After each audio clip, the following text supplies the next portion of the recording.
여기까지 공지사항 알리고 진도 나가도록 하겠습니다.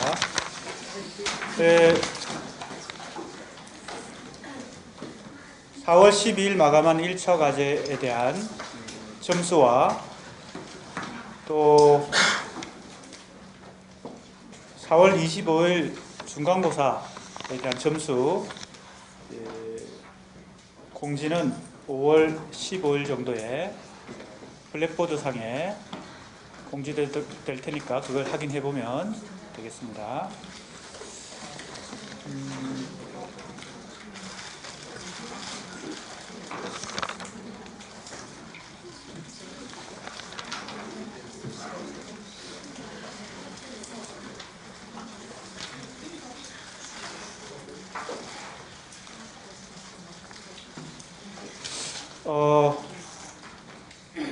이번 주 목요일 5월 4일 날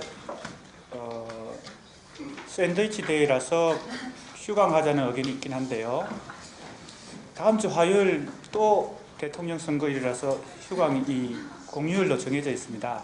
그래서 이 연속 휴강을 2번 하게 되면 보강을 또 잡아야 되고 하기 때문에 복잡합니다. 그래서 5월 4일은 강의를 하고 5월 9일은 강의를 하지 않도록 하겠습니다.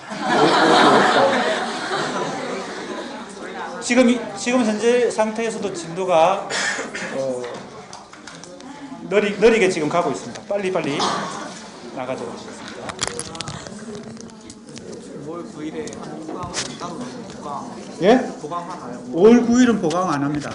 그건 정식 공휴일이네 가요. 진도를 이제 빨리 나가야 되겠죠, 그러니까.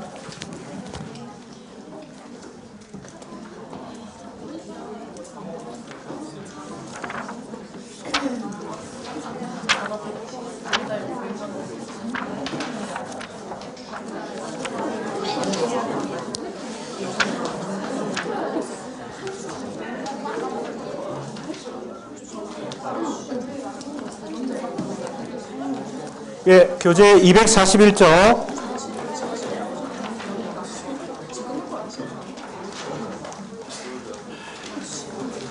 자, 241쪽입니다.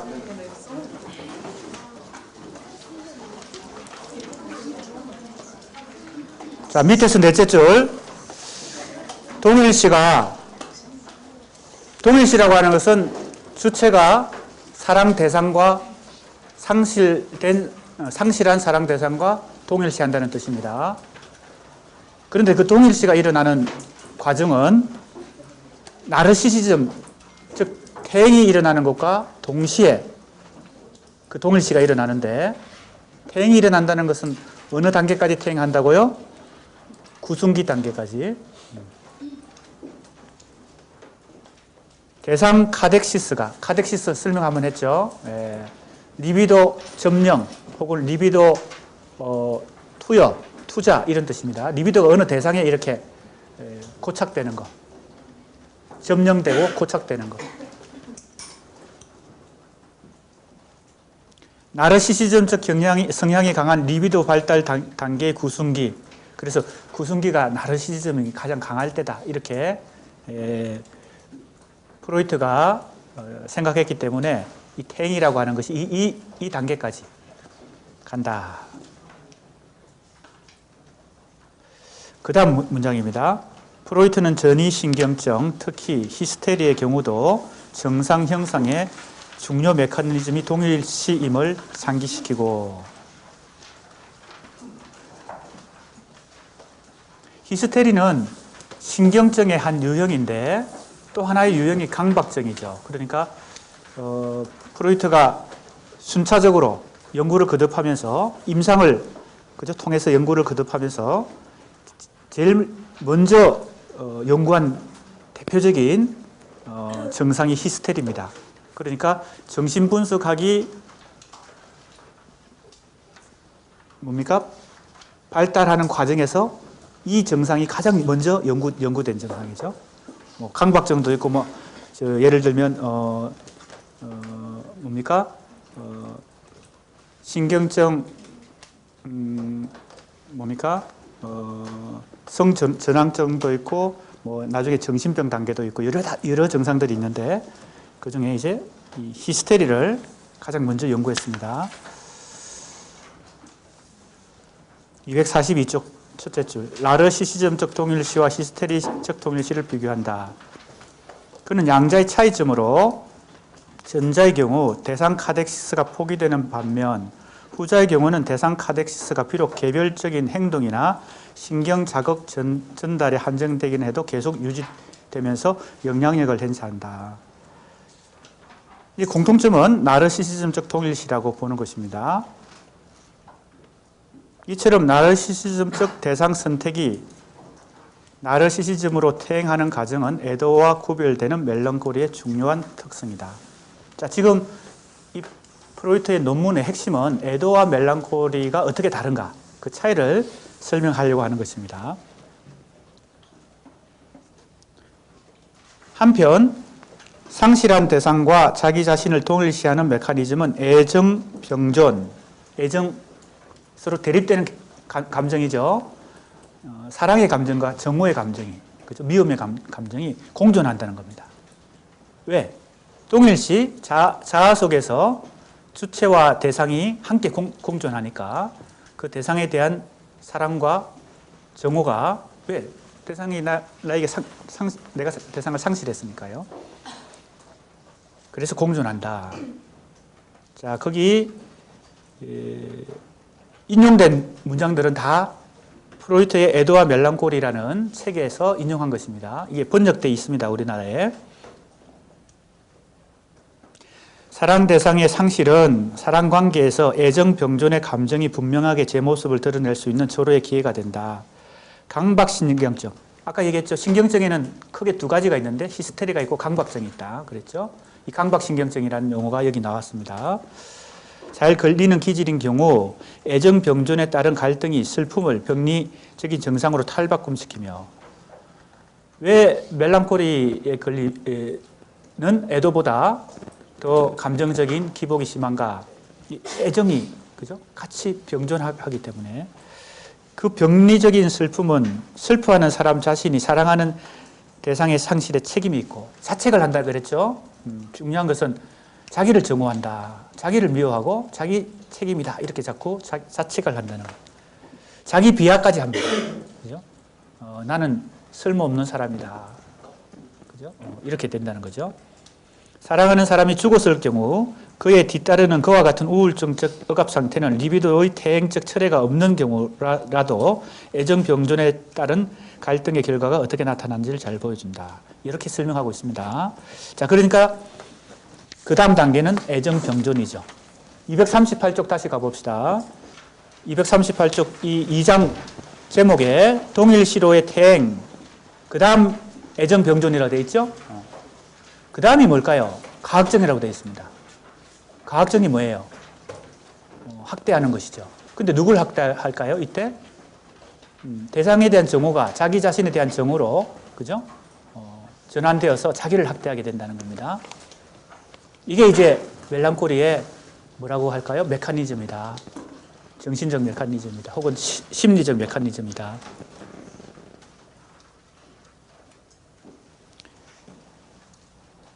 (242쪽) 밑에 셋째 줄입니다. 애정 병존은 사랑 대상이 상실될 때 표면화되는데,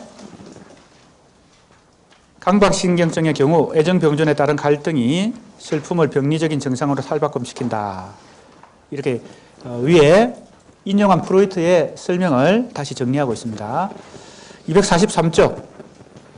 멜랑콜리에게서는 대상에게서 리비도를 분리하고자 하는 미움과 정오가 있겠죠? 대상에 대한 정오가 있을 겁니다.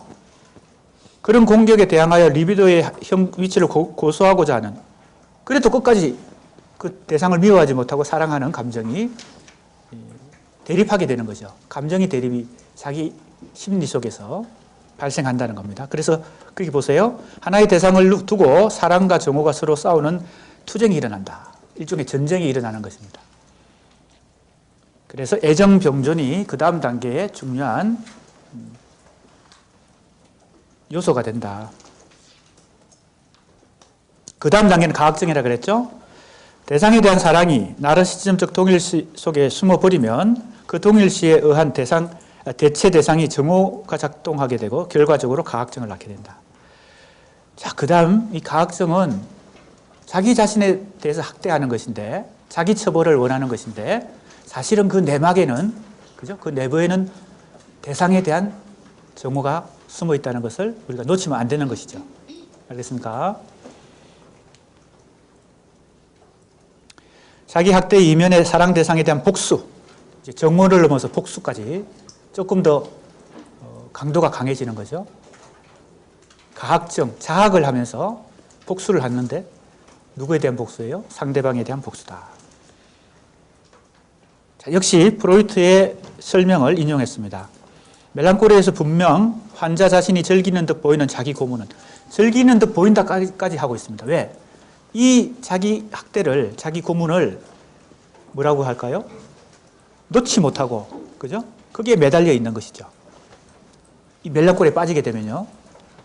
그래서 즐기는 듯하게 보인다는 정도까지 얘기합니다. 이게 이제 뭐하고 관련될까요? 프로이트가 발견한 여러 개념 중에서 자기한테 고통을 주고 자기를 학대하고, 그죠? 에로스가 아니라 뭐예요? 타나토스적 요소가 있는 것입니다. 죽음 충동적인 요소가 있습니다. 오히려 쾌락보다는 고통을 더 뭡니까? 기꺼이, 그죠? 즐긴다는 겁니다. 이제 그 타나토스의 여러 가지, 타나토스라는 개념을 발견하고 이 개념을 발견하게 된 여러 가지 뭡니까? 실험이 아니죠. 여러 가지 임상 사례들을 들고 있는데 지금 약간 옆으로 빠져나왔습니다. 이 문맥에서 죽음 충동이라는 걸 잠깐 설명하고 있는 것입니다. 대표적으로 예를 드는 것이 있습니다. 뭘까요?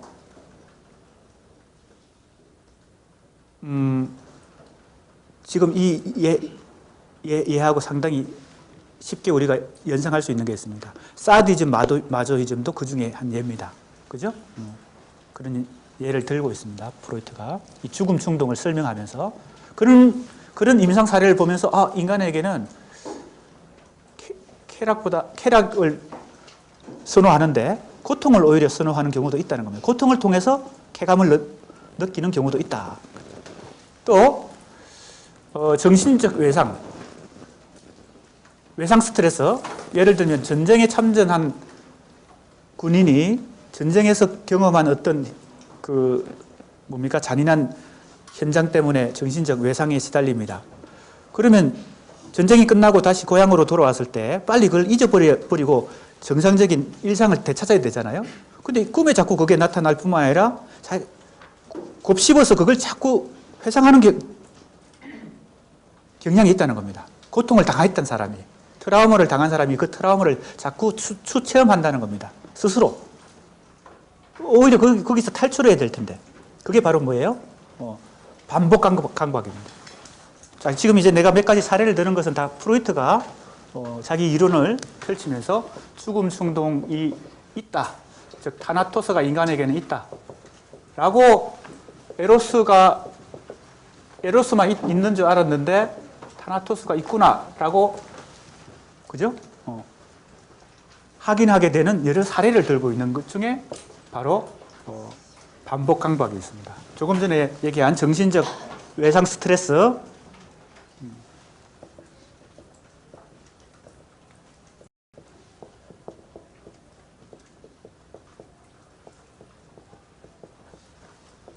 또 뭐가 있을까요?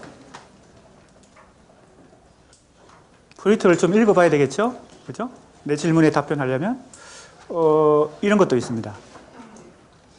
분명히 정신적인 어떤 고통에 시달리는 사람이 자기한테 와서 정신분석 치료를 받습니다. 그래서 이제 거의 치료가 끝나서 끝나갈 쯤이 됐는데 약속한 시간이 안 오는 거예요.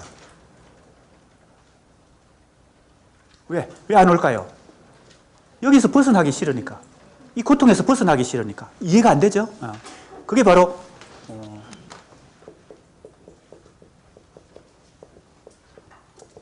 그러니까 고통을 즐기는 거죠. 사람이 어떤 사람이. 그러니까 다 공통점은 뭐예요? 고통에서 벗어나는 것을 우리는 상식으로 생각하지만 오히려 고통을 자기가 되풀이하면서 반복하면서 그게 반복강박입니다. 고통을 오히려 반복하면서 그걸 자기가 체험하는 것이 더 그죠? 자기한테는 삶의 뭐예요? 희열이 된다는 겁니다. 이해가 잘 안 되는 어떤 충동이죠. 그러니까 이건 잘 이해가 안 되는 거예요. 이거는 이해가 잘 돼도 인간의 기본적인 충동으로서 예를 이렇게 들고 있습니다. 이것 말고도 뭐 많지만 대표적으로 이렇게 들고 있습니다. 그러니까 지금 이 멜랑콜리에 빠진 이 주체도 어찌 보면 이 죽음 충동을 즐기고 있다 이렇게 볼 수도 있겠습니다. 고통 속에서 빠져나와서 정상적인 이 심리 상태가 돼야 되는 것인데 우리의 상식은 오히려 그 고통에 빠져 나오기 싫어하는 것이죠. 자, 그런 말이 여기 나오죠. 그래서 이런 말을 쓰는 것이라고 이해가 됩니다. 자신이 즐기는 듯 보이는 자기 고문은 강박신경증, 그죠? 강박신경증에 나타나는 증상과 마찬가지로 대상을 향한 가학증과 증오 속에서 만족을 느끼는 것과 다른 바 없다. 그 가학증과 증오가 바로 이미 주체 자신의 자아에게로 환원됐다. 그죠? 왜 동일시가 되었기 때문에 대상에 대한 학대가 자기 학대로 지금 바로 연결되는 것입니다. 이 두 질병, 즉 강박신경증과 멜랑콜리에서 환자들은 보통 자기 징벌, 자기 처벌을 오히려 원한다는 거죠. 그래서 신체적으로 자기 몸을 훼손한다든지, 그죠? 가장 극단적인 것은 자살이겠죠. 그죠? 자살도 자기 목숨을 자기 스스로, 그죠? 빼앗는 것이니까.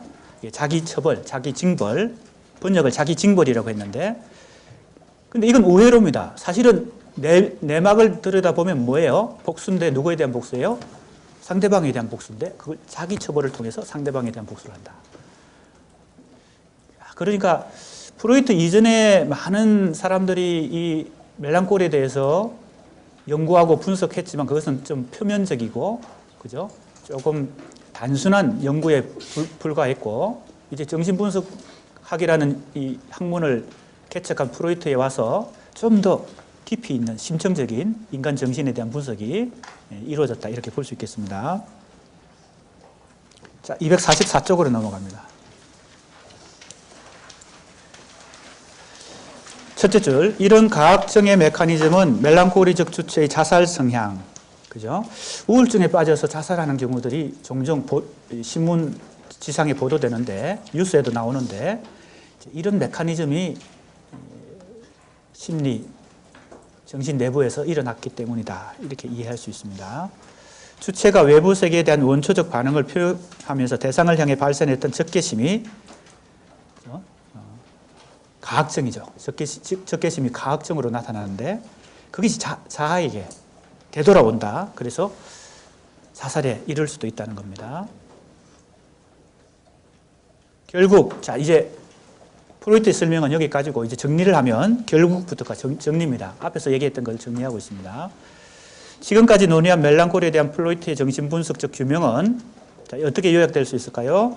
사랑 대상의 상실에서부터 시작되죠. 그죠? 그 다음에 나르시즘적 퇴행이 일어나고 대상과 자아의 동일시가 일어나는데, 자, 이 두 가지는 내가 순차적으로 이렇게 썼지만 사실은 앞에서 여러 번 얘기했지만 이게 시간적으로는 동시에 일어난다 그랬죠. 두 번째, 세 번째는 나르시즘적 퇴행이 일어나는 그 동시에 그 순간 대상과 자아의 동일시가 또 일어나는 것입니다.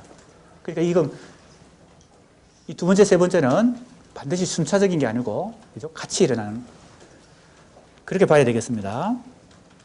그 다음에 애정병존이 일어나고 가학증이 일어나고 자기 학대를 통한 복수가 일어난다. 이런 식으로 요약될 수 있겠습니다. 이런 프로이트의 해명에 대해 지적은 자 이제 우리가 다음 순서로 3장에 가서 지적을 공부하잖아요. 지적이 어떻게 평가했냐면 정상적인 애도와 병적인 멜랑콜리를 대립시키는 관점에 반대하면서 멜랑콜리의 개념적이고 윤리적인 우선권을 주장한다. 이것도 내가 한번 설명했죠. 프로이트는 의사기 때문에 기본적으로 애도가 더 나은 것이다. 멜랑콜리에 빠지면은 상당히 그죠? 치료하기가 힘드니까요. 의사 입장에서는 그렇겠죠. 애도는 정상적이고 멜랑콜리는 비정상적이라고 생각했었겠죠? 그러니까 어떻게 해요? 그런데 윤리적으로 보면 반드시 애도가 좋고 멜랑콜리가 나쁘다고 할 수 없는 것이죠. 그죠? 그래서 뭐라고 여기서 얘기합니까? 멜랑콜리의 개념적이고 윤리적인 우선권을 주장한다. 멜랑콜리가 더 중요하다. 누가? 지적이 그렇게 얘기했는데 지적만 그렇게 본 건 아니겠죠. 나도 그렇게 생각할 수 있고 또 다른 사람들도 그렇게 지적할 수 있는데 우선 이제 지적을 대표적으로 여기서 언급했습니다. 최문규라는 한국의 동문학자입니다. 동문학자도 프로이트가 애도와 멜랑콜리를 일종의 정상과 비정상의 상태로 분리하면서 멜랑콜리보다 애도를 긍정적인 해석을 하고 있다. 이것은 좀 문제가 있다. 이렇게 비판적으로 언급했습니다. 이런 타당한 비판에도 불구하고 그런 비판은 일리가 있다는 겁니다. 프로이트가 제시한 애도 및 멜랑콜리의 메커니즘에 대한 규명은 무의식의 심층적 구조를 객관적으로 밝히는데 중요한 기여를 했다. 그래서 이 논문이 없었다면 지금 이 멜랑콜리 연구가 이렇게 심화되지 못했을 것이다. 이렇게 볼 수 있습니다. 그래서 엄청나게 많은 쟁점들을 남겨놨어요. 이 논문 한 편이. 자, 뭡니까? 보세요. 멜랑콜리와 동일시의 연관성, 나르시즘적 동일시와 히스테리적 동일시의 차이, 동일시와 리비도 발달 단계적 구성기 혹은 식인기의 연관성. 자, 구성기 혹은 식인기라 그랬는데 이 구성기를 조금 더 달리 해석하면 식인기라고 해석하는 경우도 있습니다. 식인이 뭐예요? 사람을 잡아먹는 것이죠. 이 구성기의 욕망은 주로 입과 혀로 빨아먹고 씹어먹는 데서 그죠? 쾌감을 느끼기 때문에 식인, 사람을 잡아먹는 거. 엄마에 대한 사랑도 엄마를 먹는 걸로, 엄마의 젖을 먹는 걸로 행동을 하기 때문에 이 식인기와 연관이 있다. 이런 해석들이 있기 때문에 이것도 쟁점이 되고 있는 것이죠. 애정병존의 메커니즘, 자기 학대를 통한 대상에 대한 복수, 그리고 우울증과 조증. 조울증이라는 게 있죠. 조증과 우울증이 합해진 게 조울증이죠. 뭔지 알겠습니까? 우울증의 반대말이 조증입니다. 그래서 이런 많은 후속 연구들을 만들어낸 그런 프로이트의 공적이 있다는 것이죠. 자, 이제 두 번째 지적으로 갑니다. 지적은 상당히 또 다른 관점으로 이 멜랑콜리를 분석하고 있습니다. 그 전에 이미 얘기한 대로 락강이 보는 이 멜랑콜리 분석을 살짝 먼저 보고 공부하고 지적으로 넘어갑니다. 245쪽입니다. 멜랑콜리에 대한 프로이트의 정신분석적 분석을 락강의 정신분석적 언어로 번역하면 다음과 같은 해석을 유추할 수 있다. 이랬어요. 유추할 수 있다라고 말한 이유는 뭘까요? 락강은 이걸 논문으로 쓰거나 이 멜랑콜리 분석을 정식으로 자기가 막 이렇게 직접적으로 거론하지 않았습니다. 그렇기 때문에 유추라는 것은 락강의 이론이나 개념을 가지고 이 프로이트의 멜랑콜리를 재해석하면 이렇게 될 것이다 라고 짐작하는 것이죠. 누가? 내가 했으면 좋겠지만 나도 공부가 부족해서 누가 한 걸 여기서 내가 정리하고 있습니까? 뒤에 나올 텐데 19번 주를 봅시다. 19번 주. 공부를 하는 사람들은 논문을 쓰거나 글을 쓸 때 정직해야 되거든요. 다른 사람이 쓴 걸 자기가 마치 연구한 것처럼 슬쩍 갖다 놓고 인용 안 하고 이렇게 해서 문제가 많이 발생하죠. 소위 말하는 연구윤리에 위배되는 표절시비라든지 많이 나오죠. 이 19번 각주를 보면 맹정현이라는 이 사람은 이제 전문가입니다. 뭐 전문가? 정신분석 전문가입니다.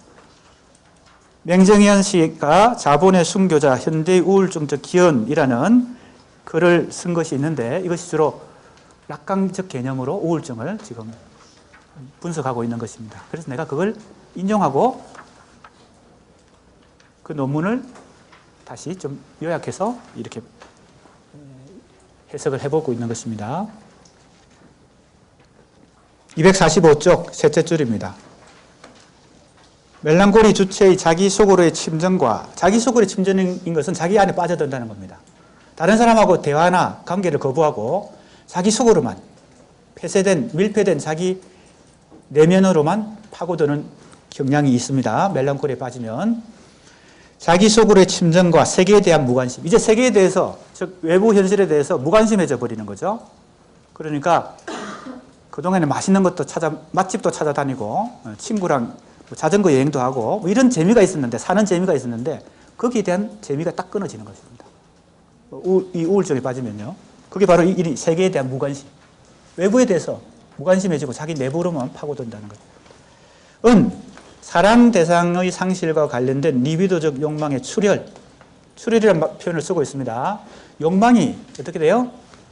샌다는 겁니다. 욕망이 샌다. 출혈이란 말은 누수라고 표현하면 조금 더 쉽겠죠. 장독대에 간장이, 그죠? 보관되어 있는데 금이 갔어. 그래서 조금씩 뭐예요? 간장이나 물이 샌다. 이거 누수죠? 욕망이 누수되면 어떻게 될까요? 더 이상 욕망이 텅텅 비게 되는 것입니다. 그죠? 대상은 그대로지만, 외부 대상은 그대로지만, 그죠? 맛집은 그대로 있지만, 나는 이제 맛에 대해서 별로 흥미가 없어진 것입니다. 뭔지 알겠습니까? 예. 자, 이것이 우울증과 관련되어 있다. 그죠? 욕망의 누수. 그죠? 욕망의 누수.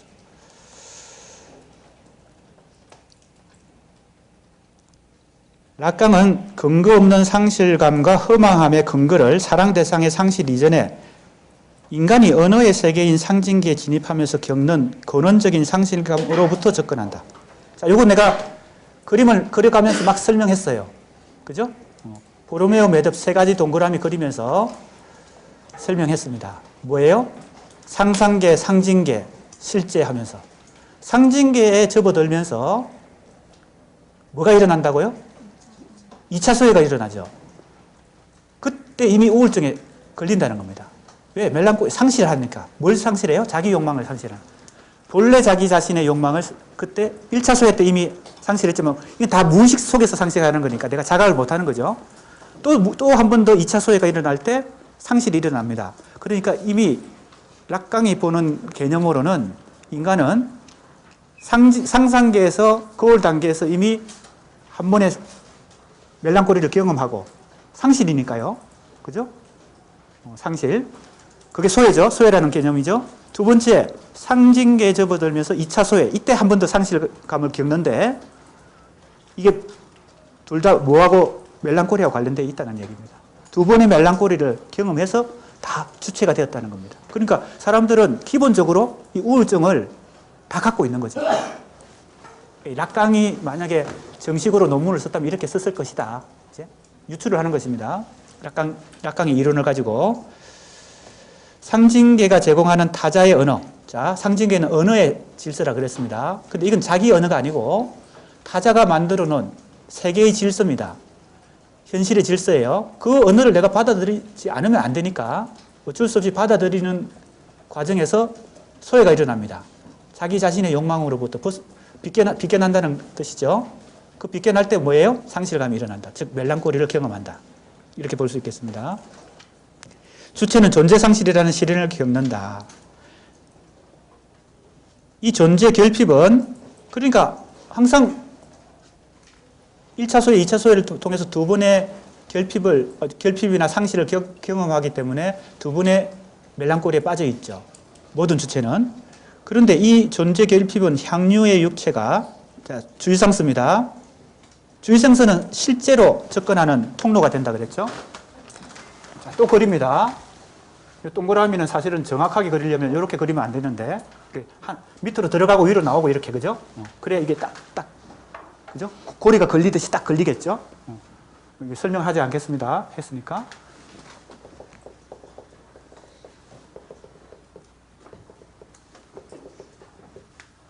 자, 이 만나는 부분들, 또 이렇게 만나는 부분들, 특히 이 3가지가 같이 만나는 부분, 그죠?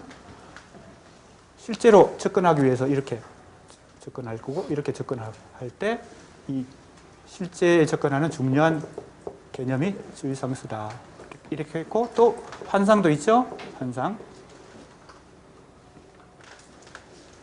혹은 욕망. 왜 인간이 욕망을 가지고 살아야 되는가? 욕망이나 환상은 뭐예요? 상상계 속에서 1차 소외가 일어나서 자신의 욕망으로부터 비껴나고 상징계에 의해서 2차 소외가 일어나서 또 한 번 더 자신의 욕망으로부터 비껴났기 때문에 두 번의 멜랑꼬리를 경험한 이 주체, 이런 주체가 어떤 주체예요? 이런 주체죠. 소외된 주체. 독립된 주체가 아니고, 그죠? 그 소외된 주체가 다시 자기 욕망을 찾아가는 과정이 바로 욕망인데, 욕망 혹은 환상인데, 그때 주의상스라는 이 경험을 통해서 이 실제에 접근한다는 겁니다. 자, 여기서 약간의 보충 설명을 하면 좋겠어요. 도대체 지금 요걸 조금 환상 공식 혹은 욕망의 공식입니다. 환상 공식을 락강은 이렇게 표시했습니다. 이건 지우고, 지우지 말까요?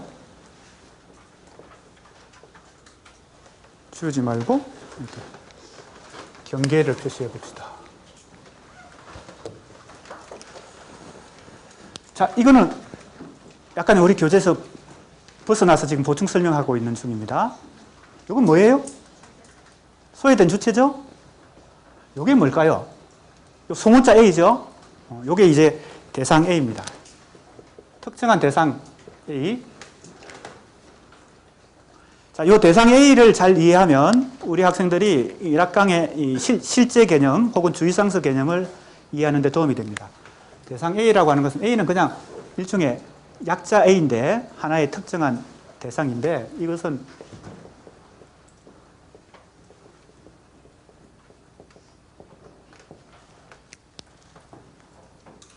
자, 욕망의 대상은 이해가 되죠? 내가 욕망을 일으키는 어떤 외부의 대상입니다. 현실에 있는 어떤 사랑하는 사람일 수도 있고 내가 욕망을 일으키니까 사랑하는 감정이 일어난다는 것은 어떤 사람에게 어떤 사람이 나의 욕망의 대상이 사랑의 대상이 됐다는 거죠.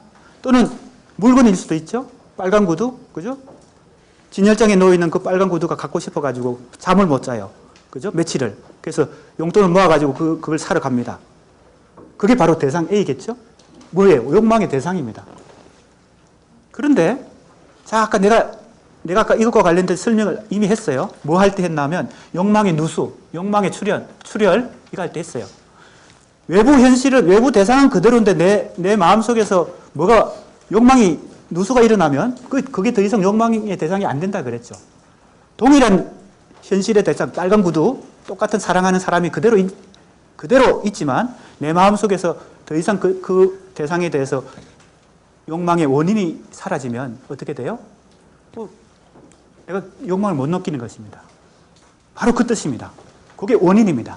원인은 내 안에 있는 것이고 내 마음 안에 있는 것이고 대상은 외부에 있는 것입니다. 그러니까 이 대상 A라고 하는 것은 내 마음에 있는 욕망의 원인이 되는 심리적, 그죠? 에너지, 리비도인 동시에 바깥에 있는 빨간 구두이기도 한 것입니다. 혹은 사랑하는 그 대상, 이성, 그죠? 이성적 존재이기도 합니다. 이걸 이해하면 락강 이론들이 조금 쉬워집니다. 자, 그러니까 락강은 이렇게 우리가 상식적으로 생각하는 딱 하나의 어떤 고정된 개념이 아니고 복합적인 개념인 거죠. 자, 그래서 아까 내가 뭐라고 설명했어요? 외부의 대상은 그대로 유지되지만 내 안에서 욕망의 누수가 일어나 버리면, 다른 말로 하면 이 원인이 사라져 버리면 이 대상도 더 이상 내 욕망의 대상이 되지 못하는 것이죠. 대상이 변한 건 아닌데 내 욕망의 원인이 변했기 때문에 대상은 더 이상, 그죠? 내가 어떤 사람하고 사귀고 있는데 멋진 어떤 이성이 나타났어. 그런데 별로 나한테, 그죠? 욕망을 일으키지 못해요. 근데 내가 사귀는 사람하고 헤어졌어. 그죠? 근데 그 외부에 있는 그 이성은 똑같은 존재인데 내 안에서 원인이 달라졌기 때문에, 그죠? 욕망이 생기는 것입니다. 아, 저 사람하고 사귀면 좋겠다. 이런 욕망이 생기는. 이해가 됩니까? 이 대상 A가, 주체가 이 대상 A를 향해서 이런 관계를 맺는 것이 욕망이다. 혹은 환상이다. 이게 뭘까요? 여기 어느 자리에 있을까요? 바로 이 자리에 있습니다. 그러니까 어떤 주체는 상상계에서 실제를 혹은 상징계에서 실제를 뭘 통해서 뭘 통해서 이 실제에 접근하는 거예요. 대상 A를 통해서 접근하는 거예요. 근데 대상 A가 빨간 구두라고 간주해 봅시다. 그런데 이 대상 A를 통해서 욕망과 환상을 계속 실천하려면 내 안에서 뭐가 계속 유지가 돼야 되겠어요? 욕망의 원인이 유지가 돼야 되겠죠. 근데 욕망의 원인이 사라져 버리는 거 이게 뭐라고요? 락강이 볼 때는 멜랑콜이다. 그죠? 이걸 현실의 대상은 그대로 있지만 이 원인이 사라져 버린 거, 욕망의 누수, 이게 바로 락강이 보는 관점의 우울증이다. 그러니까 맛있는 것도 다 귀찮고 사랑하는 사람하고 만나는 것도 귀찮고 다 싫어져 버리고 이렇게 하는 것은 대상은 그대로지만 원인이 사라져 버렸기 때문에 그렇게 된다는 겁니다. 여기 좀 궁금하죠? 이 다이아몬드가 뭘까? 락강은 이상한 식으로 자기 공식을 만들어냅니다. 수학 공식인 듯 아닌 듯 뭐 이렇게 지난번에 우리 은유 공식, 환유 공식 이것도 마치 함수 공식처럼 수학의 함수 공식처럼 F 뭐 이래가지고 하죠. 근데 그게 완전한 함수가 아니에요.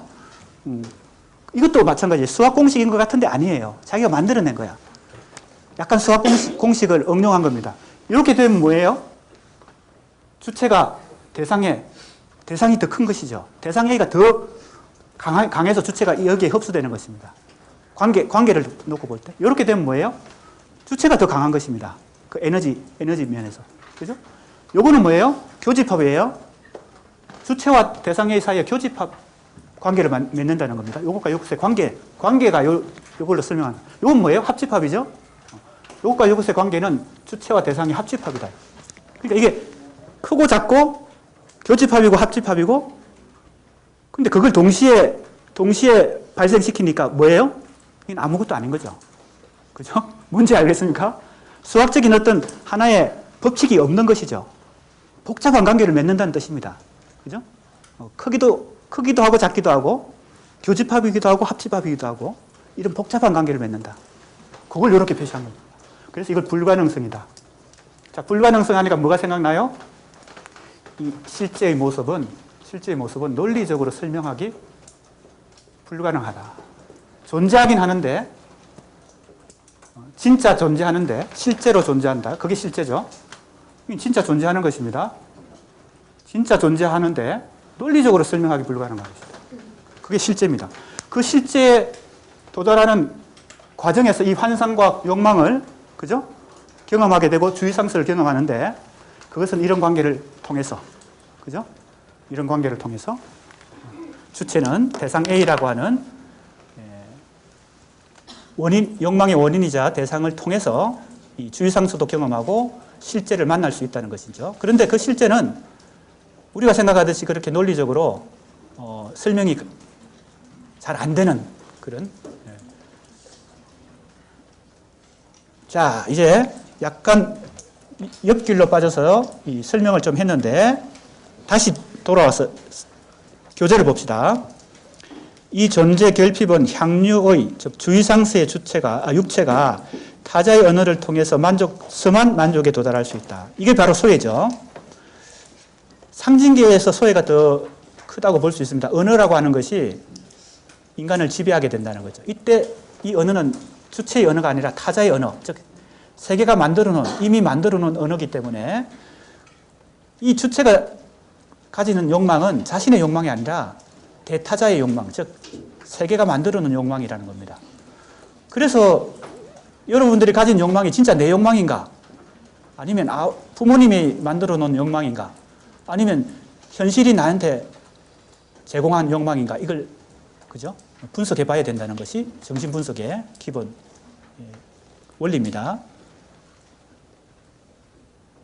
이 근원적 멜랑콜리는 그래서 이런 멜랑콜리는 근원적인 것이죠. 실제 살아가면서 뭐 사랑하는 사람과 이별했다든지 사랑하는 사람이 죽었다든지 이런 것은 경험적인 멜랑콜리고 근원적으로 이것은 누구든 이 멜랑콜리는 누구든 그죠? 1차 소외, 2차 소외는 누구나 가지니까 이건 근원적 멜랑콜리다. 락강이 볼 때는 경험 속에서 상실감을 겪기 이전에 인간은 이미 이런 근원적인 상실감을 갖고 살아간다는 거죠.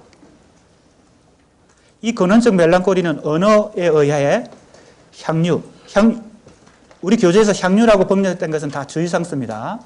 주의상수의 죽음을 전제하지만 그것을 보상하는 잉여물. 자, 이게 뭐예요?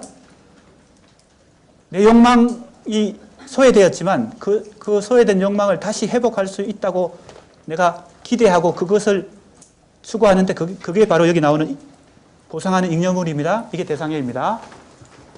이 대상해가 내가 상실한 욕망을 다시 회복할 수 있다고 믿게 만드는 어떤 것입니다. 근데 락강의 이론은 그렇게 뭡니까? 심플하고 단순하지 않아요. 이 대상해를 찾았다고 생각하는 순간 그 대상해는 또 허상이 됩니다. 빨간 구두를 내가 그렇게 욕망했는데 빨간 구두를 사서 일주일만 지나니까 그게 다시 아무것도 아닌 게 돼버렸어요. 또 다른 걸 욕망해야 되죠. 이번에는 뭐예요? 뭐 다른 게 있겠죠. 너무 여자용품, 빨간 구두가 여자용품인가요? 네, 남자들 이제 경우를 또 생각해 보면 됩니다. 아무튼 대상해라고 하는 게 실체가 아니란 겁니다. 실체가. 하지만 욕망을 불러일으키고 자기 욕망을 회복할 수 있다고 믿게 만드는 것입니다. 대상해는. 저 사람하고만 사귀면 내 모든 인생의 행복이 다, 그죠?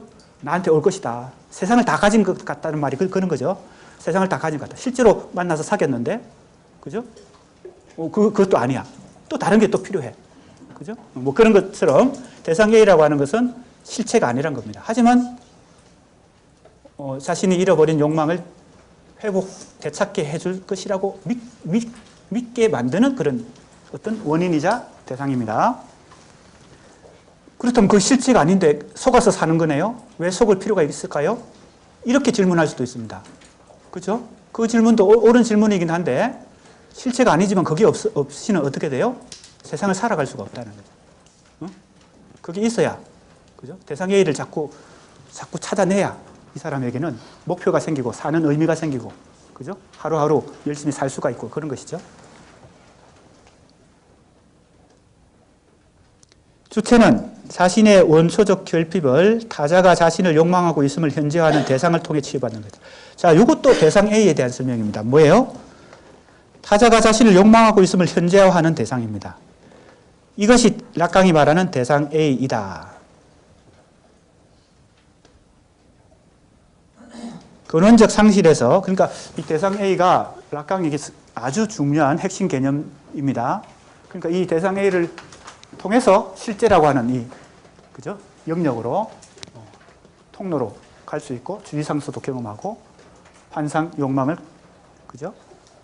작동시킬 수가 있죠.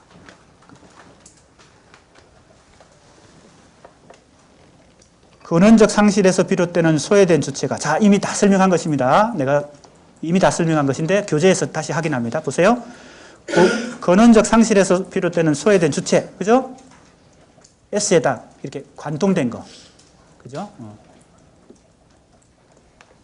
그 상실을 보상받기 위해 잉여물인 대상 A를 추구하는 것은, 그죠? 여기까지 이해가 되죠? 프로이트가 말한 애도의 특성과 상통한다.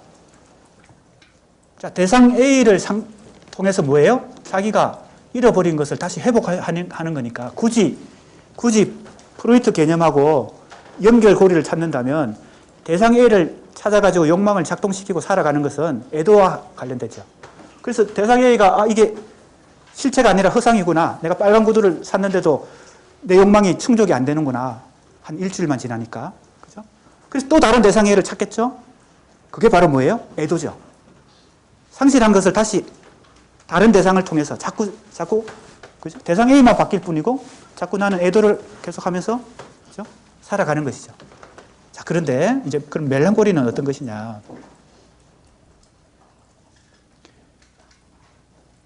거기 보충 설명이 이렇게 나옵니다. 상실에 대한 애도가 이루어지기 위해서 상실을 환유적 대상으로 치환하게 하는 대상 A가 생겨나기 때문이다. 상실을 보상하는 것, 상실을 대신하는 것, 이게 환유입니다. 이동하는 것이죠. 빨간 구두 대신에 다른 것도 그죠? 애도는 최초의 대상을 상실하는 대신 그것을 대체하는 새로운 대상이 출현한다는 조건에서 가능하기 때문에 바로 이 대상 A를 현실에서 찾아내는 것은 애도와 관련된다. 자, 그러면 이제 멜랑콜리는, 락강이 보는 멜랑콜리는 뭐냐? 밑에서 둘째 줄입니다. 245쪽. 한편 애도가 불가능한 멜랑콜리는 이런 대체물이 생기지 않아. 자, 이제 이게 상실되고 나서 대상해가 또 안 생기는 것입니다. 이해가 되죠? 프로이트를 락강식으로 재해석하면 프로이트가 말한 멜랑콜리는 애도는 대상해가 자꾸 생기는 것이고, 그죠? 프로이트가 말한 멜랑콜리는 락강으로 재해석하면 대상해가 한번 상실되고 나서 다시 대상해가 안 생기는 것입니다. 이걸 대체할 만한 것이 없는 것입니다. 알겠죠? 네. 대상해라는 개념으로 지금 이 락강의 이론을 설명하고 있습니다. 멜랑콜리의 주체는 언어의 세계에 진입하여 자신의 향유를 타자에게 빼앗기지만 타자의 욕망이 부재함으로써 자신의 욕망의 원인을 자리매김할 수 없다. 자신의 욕망이 가동하려면 타자의 욕망이 전제돼야 되는데 타자의 욕망이 사라지니까 자기 자신의 욕망이 촉발이 되지 않는다. 그죠? 점화가 되지 않는다는 겁니다. 이게 없어진다. 원인이 점화가 돼야 이것도 현실에서 자꾸 찾아내는데, 그죠? 사랑하는 사람과 헤어져서도 또 다른 사랑하는 사람을 또 찾을 수가 있는데, 대상 A를. 그게 안 된다는 겁니다. 따라서 그에게는 보상되지 않는 리비도의 출혈. 자, 아까 출혈이라는 말이 나왔습니다. 누수란 말도 썼죠, 내가. 향유의 소실, 주의상스가 소실돼 버려요. 주의상스 없이는 살 수가 없는데 인간이 주의상스를 소실해 버린다. 결국 리비도의 불꽃이 꺼지는 것입니다.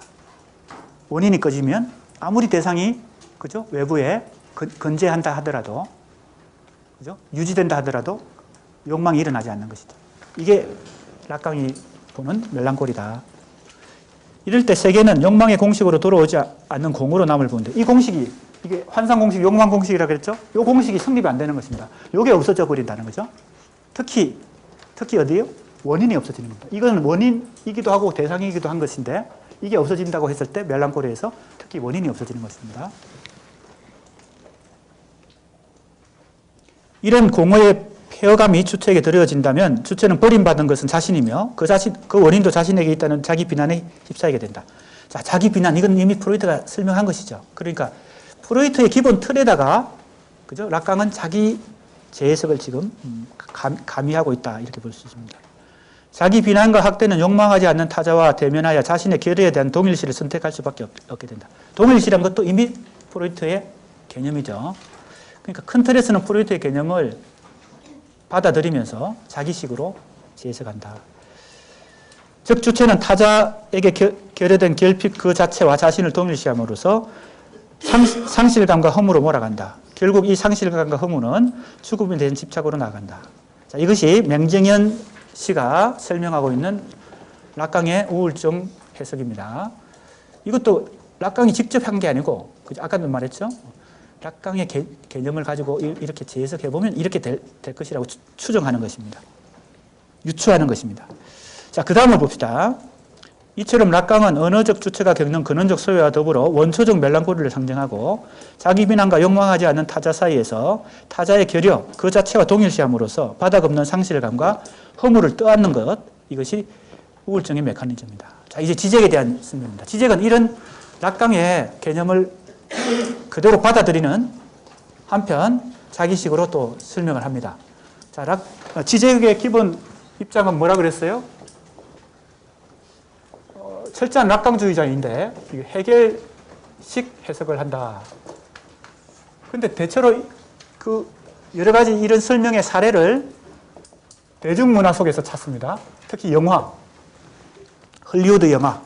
그러니까 일반 대중 독자들에게 그죠? 지적이 많이 인기를 끄는 이유가 여기 있습니다.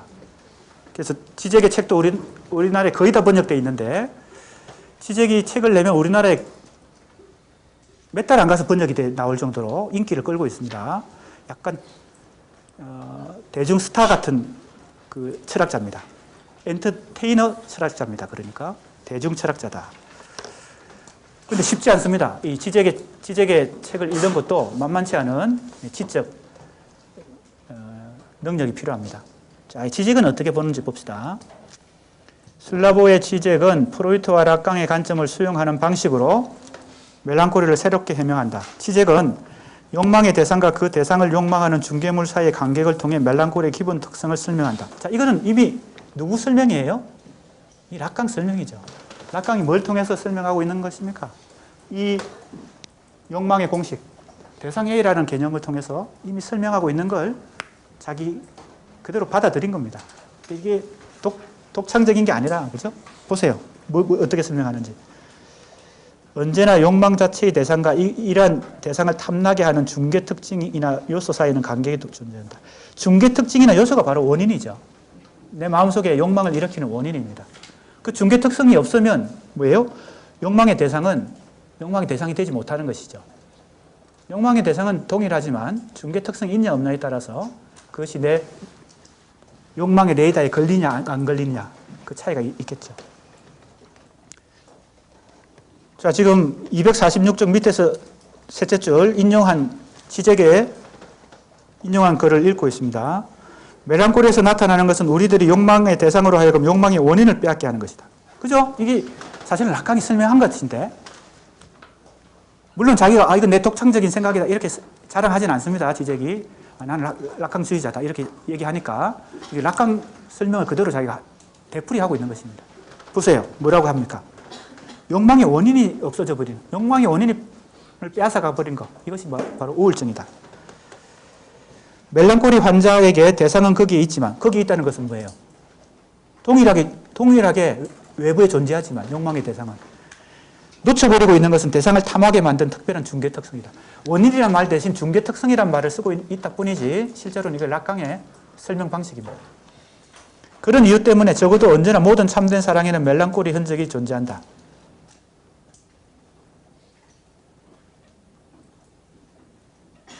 자, 그러니까 이 말이 중요하죠. 멜랑콜리, 참된 사랑에는 멜랑콜리 흔적이 존재한다. 이 말이 뭘까요? 내가 어떤 현실의 대상을 사랑할 때 내 마음속에 있는 욕망의 원인은, 그 사랑의 원인은 내가 갈망하는 그 어떤 이상적인 사랑의, 그죠? 형태를 원하면서 내가 원인이 생겼겠지. 근데 현실에 있는 그 대상은 실제 내 그 원인에 딱 부합하거나 딱 등치되지 않겠죠. 현실에서는 한계를 가진 인간이니까. 그러니까 이 우울증이라고 하는 게 사랑을 하는 사람에게는 누구나 경험할 수밖에 없는 기본적인 메커니즘이라는 겁니다.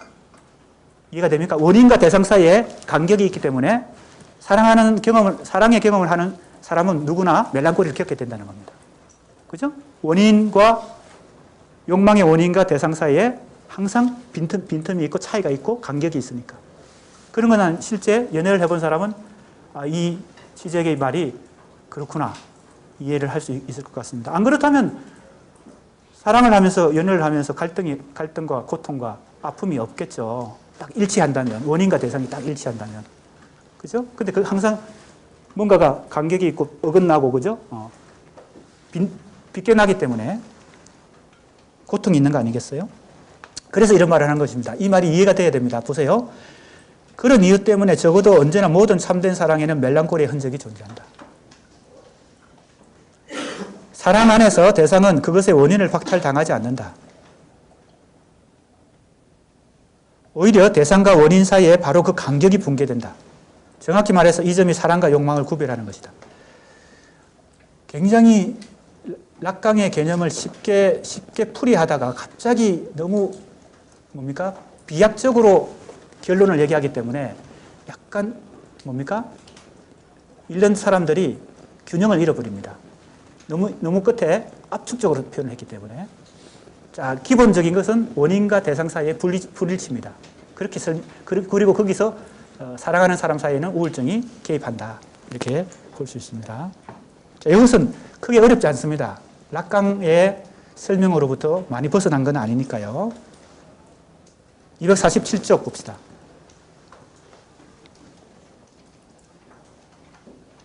여기서 지적이 말하는 중개 특징은 찾았습니까? 247쪽 설명 부분 위에서 5째 줄. 락강이 말하는 대상 A에 가깝다. 그죠? 그런데 락강이 대상 A를 언어에 의한 향유의 죽음을 전제하지만 그것을 보상함으로써 새로운 삶을 기대할 수 있는 잉여물로 설명한다는 점에서 치재의 견해는 낙강의 관점을 쉽게 설명하고 있지만 단순화시키는 측면도 있다. 약간 통속적으로 설명하는 것입니다. 대중적으로 설명하는 것입니다. 낙강은 상당히 복잡하고 어렵게 얘기하는데 그걸 쉽게 통속적으로 대중적으로 얘기합니다. 그래서 대중들에게는 그죠? 취재기 조금 더 어필할 수 있겠죠.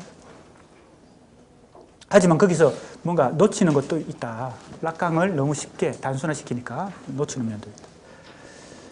한편 지적은 적어도 모든 참된 사랑에는 멜랑콜리 흔적이 존재한다. 아까 설명한 바 있습니다.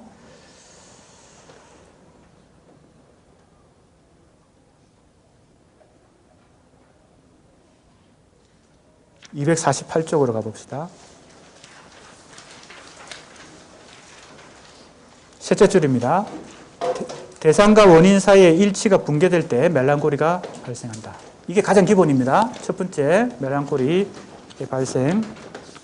원인과 대상 사이의 간격 혹은 불일치. 그죠? 이게 멜랑콜리의 원인이다. 그 다음부터가 중요합니다. 그 다음부터 이제 지적에 조금 독창성이 나타나는 부분입니다. 그런데 지적은 마르크스의 잉여 가치 개념, 프로이트의 초자의 역설, 락강의 잉여 항류, 로스의 타 대상을 내재적으로 연결시키고, 자, 그러니까 지적은 마르크스와 프로이트와 락강을 다 공통분모를 찾아내어서 공통된 단어가 뭐예요? 잉여란 단어죠. 잉여 가치, 초자, 그 다음에 잉여 향유. 구조 안에 비어있는 장소는 본질적으로 그것의 장소를 결하여 잘못된 요소와 상호 관련되어 있다. 라고 말하면서 대상과 공허 사이의 긴장을 해명한다. 그리고 대상과 공허 사이의 긴장에 접근하는 하나의 방법으로 상이한 양태들의 자살을 언급하는데 멜랑콜리와 연관하여 이 부분을 주목할 필요가 있다. 자, 한번 봅시다. 자살 행위로의 이행은 주체와 대상의 직접적인 동일시이다. 자, 이 문장 하나로 놓고 보면 프로이트 설명하고 유사하죠. 어떻게 해서 자살에 이릅니까? 주체가 사랑 대상과 동일시한다는 것이 최초의 메커니즘이잖아요. 그래서 첫 번째 단계잖아요. 그러니까 이건 뭐 크게 독자적인 얘기가 아니죠. 프로이트 얘기를 아직도 하고 있죠. 지적도. 그 다음에 이것은 주체가 더 이상 부정성의 순수 공허. 이게 소외된 주체 표시가 들어있죠. 순수 공허. 무한한 욕망, 부재의 대상을 찾고 있는 공허가 아니라 직접 대상 속으로 빠져들어가 대상이 되는 것을 의미한다. 자, 이제 이 대상이란 말이 나왔습니다. 대상. 그리고 가로 안에 뭐라고 되어 있어요? 욕망의 원인 이렇게 되어 있어요. 이게 또 새로운 아주 중요한 핵심 개념 중에 하나인데 대상, 사물, 영어로는 thing이죠. 바로 그것. 이런 것이 프로이트에게도 발견되고 그런 개념이 락강에게도 발견됩니다. 이것을 우리가 미리 좀 간단히 설명하면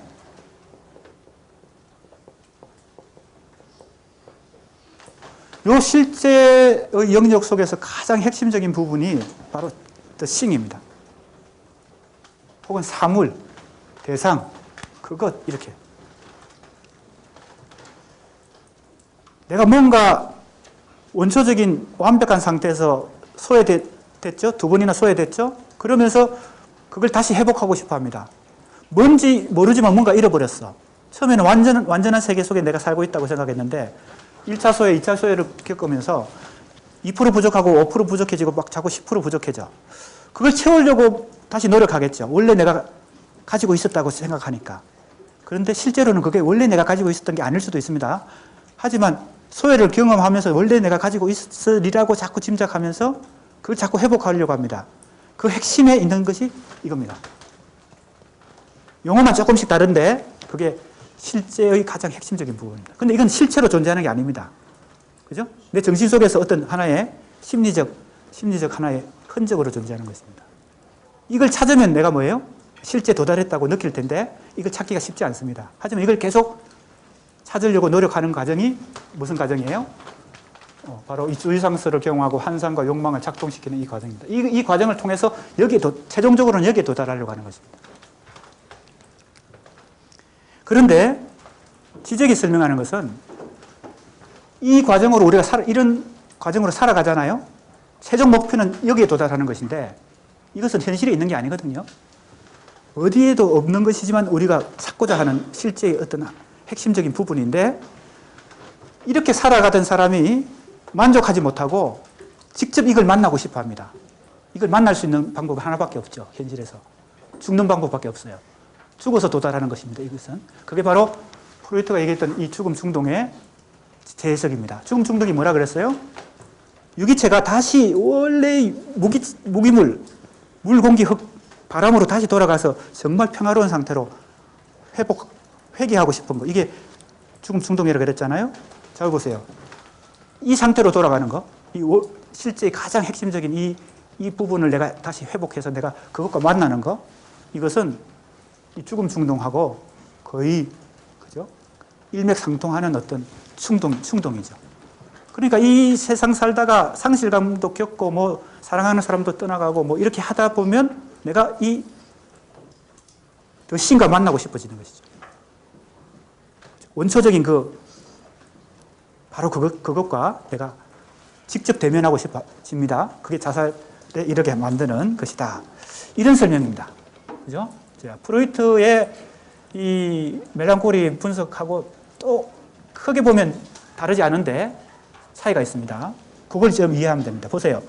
정반대로 대상은 공허의 물질화, 즉 주체의 욕망을 유지시키는 결례의 단순한 형체를 부여하는 유령 존재가 아니라 직접적인 긍정적 존재와 존재론적 일관성을 얻고 있다.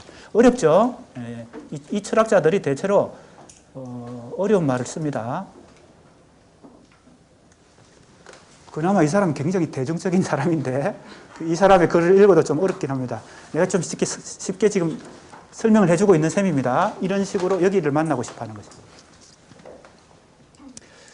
근데 여기서 이게 또 옆길로 세면 더 혼란스러워지니까 하지 않도록 하겠습니다. 예.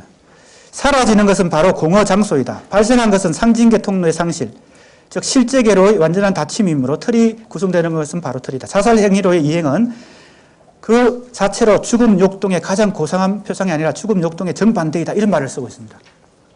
이건 지적의 해석입니다. 자살은 오히려 죽음 욕동의 반대다. 내가 볼 때는 죽음 욕동과 거의 같은 것이다. 이렇게 보는데 지적은 또 이런 식으로 얘기하고 있습니다. 복잡하게 또 다르게 설명합니다. 249쪽 첫째 줄 보세요. 자, 간단히 얘기하면 지적의 이 설명은 뭐 좀 복잡하고 어려운 것 같지만 실제와 만나는 것이죠. 왜? 이게 실제의 가장 중심에 있는 거니까. 실제와 바로 만나는 것은 굉장히 어려운 일인데 그래서 보통 사람들은 이 대상 A를 경유해서 실제를 살짝 만날 뿐인데 그죠? 이게 대상에는 사랑하는 사람일 수도 있고 빨간 구두일 수도 있고 그죠? 권력일 수도 있고 대통령 자리일 수도 있고 그런 것이죠. 내가 대통령만 되면 그죠? 이게 대상 A입니다. 대통령만 되면 실제 도달하리라 이렇게 생각하는데 실제로 실제에 도달하는 것은 현실에서는 불가능한 것이죠. 이건 실체가 아니니까. 그러니까 이 실제와 정면으로 만나는 것. 그 중에서도 실제 중에서도 가장 핵심에 있는 이것과 만나는 것. 이걸 지금 설명하고 있습니다. 자살 충동 속에는 그런 게 있다는 겁니다. 자, 249쪽 첫째 줄입니다.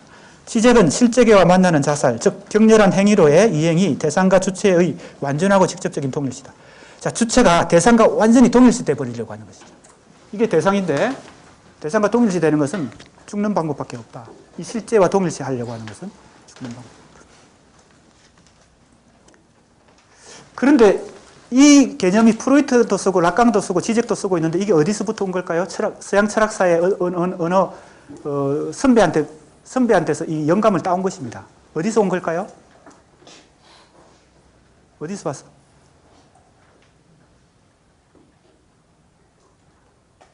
이거는 칸트의 물 자체라는 데서 왔어요. 물 자체. 잘 모르겠죠? 네. 앞으로 공부를 해보기 바랍니다.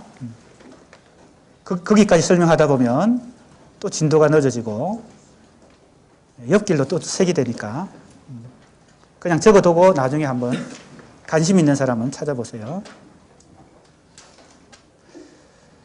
자, 249쪽 둘째 쪽 락강하기에 있어서 소외된 주체와 그 욕망의 대상 원인은 엄밀히 상관적이다. 그렇겠죠? 이거죠. 이런 관계를 맺고 있죠. 요 다이아몬드 관계를 오리무중인 관계를 맺고 있죠. 뭐라고 설명하기 어려운 관계를 맺고 있는 것이죠. 주체화에 저항하는 어떤 물질적 잉여, 즉 주체가 그 자체를 인식할 수 없는 잉여가 있는 한에서만 주체는 존재한다. 잉여가 있다는 것은 완전히 채워지지 않고 뭔가 남아있는 나머지가 있다는 겁니다. 그게 없이는 욕망이 성립하지 못한다는 게 프로이트 락강 기본 설명이죠. 따라서 락강에게 창조적 성화란 말이 나왔습니다. 이건 잘 아는 용어죠. 죽음 충동도 엄격히 상관적이다. 주체는 자신을 상징적 실체 속에 정착시키는 모든 연결을 끊어버리는 의미에서 죽음 충동이, 자, 죽음 충동 나왔죠? 상징적 자살과 대면하는 것이다. 상징계에 많은, 뭐예요? 끈으로 나는 연결되어 있죠. 그죠?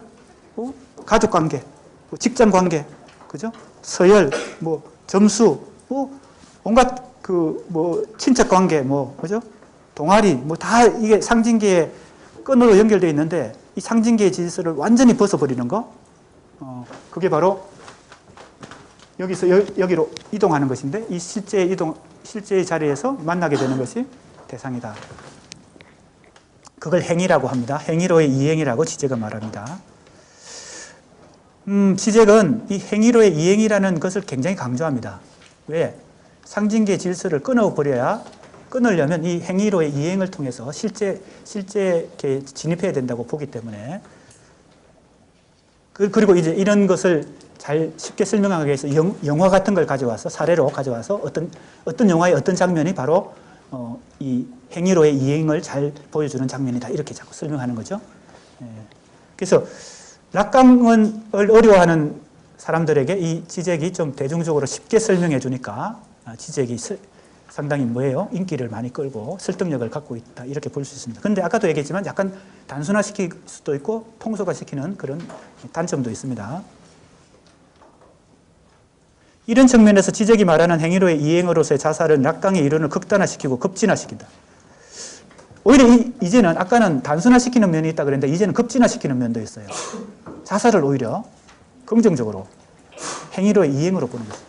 상징계의 질서를 끊어버리고 이 실제에 그죠? 돌입하는 거, 진입하기 위해서는 행위가 필요한데 그 행위로의 이행은 자살 이렇게까지 설명합니다. 그 다음 인용 부분입니다. 249쪽. 그래서 이건 역설이 있다. 한편 지적은 멜랑콜리의 궁극적 역설에 대해서 새로운 해석을 한다. 아마도 이러한 역설은 또한 멜랑콜리의 궁극적 역설을 설명하고 있다. 즉 멜랑콜리는 1차적으로 어떤 대파국 때문에 잃어버렸던 유기체의 균형 잡힌 온전성에 주의를 돌리는 것. 상실로 야기된 슬픔이 아니다. 자, 그러니까 이 부분은 상당히 어찌 보면 이건 좀 독자성이 있는 설명인데 이건 프로이트의 기본 설명을 조금 뭡니까? 뒤집어 놓는 것입니다. 프로이트의 기본 설명이 뭐예요? 멜랑콜리의 발생 최초의 원인은 뭐예요? 대상의 상실이죠. 사랑하던 대상이 상실되었기 때문에 모든 그 다음 단계들이 일어났잖아요. 자, 그런데 지젤은 여기서 뭔가 새로운 얘기를 합니다. 보세요. 오히려 적절한 멜랑콜리는 여전히 낙원에 존재하지만 이미 그곳에서 벗어나고자 하는 자들의 태도, 즉 비록 여전히 닫혀있는 세계에 있지만 그들이 단지 조금 일찍 세상에 나왔기 때문에 그들이 닿을 수 없는 또 다른 차원의 모호한 예고를 소유하고 있는 자들의 태도를 가리킨다. 설명을 엄청 길게 자세히 하고 있지만 길게 할수록 더 어려워지죠. 그죠? 뭔 얘기를 하는 걸까요? 자, 간단히 요약하고 끝내겠습니다. 지적이 여기서 설명하는 것은 우울증, 멜랑콜리에 걸리는 첫 번째 원인이 프로이트가 얘기했듯이 사랑하는 대상의 상실이라고 얘기하는데 사실은 이것은 자기 심리적 기만이 작용한다. 사랑하는 대상이 상실되지 않았음에도 상실했다고 스스로 착각하고 믿으면서 우울증에 빠진다는 겁니다. 어떤 우울증에 빠지는 사람들의 대체적인 특성 중에 하나가. 이해가 잘 안 되죠? 다음 시간에 좀 더 설명하도록 하겠습니다. 수고했습니다.